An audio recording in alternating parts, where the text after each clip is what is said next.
Kush. This is the first time I am coming in front of you. I'll be starting my new Oracle DBA batch very soon, and those who are interested for the Oracle Core DBA batch, they can comment their email IDs in the comment section. I'll be sharing all those details related to the Oracle Core DBA batch with you guys very soon.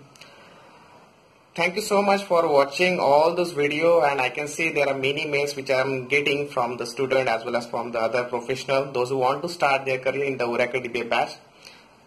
They are really aspiring me to show and represent more and more knowledge to all of you guys.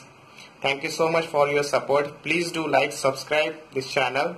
I'll be sharing more and more videos based on the Oracle Hadoop technology as well as in the cloud technology in the future. And along with that, those who want to learn more technology, they can also comment. You can also comment the interview questions in the comment section, and if you want to know the answer for that interview question, I will definitely create a video on that part. Thank you so much for really supporting me, and those who are really interested for the Oracle Core DBA batch, because you might have seen other videos. Most of the videos are really based on the real-time scenario as well. If you are really interested, you can comment your email IDs in the comment section. I will be responding you very soon. Thank you. Bye bye for the day. Bye bye.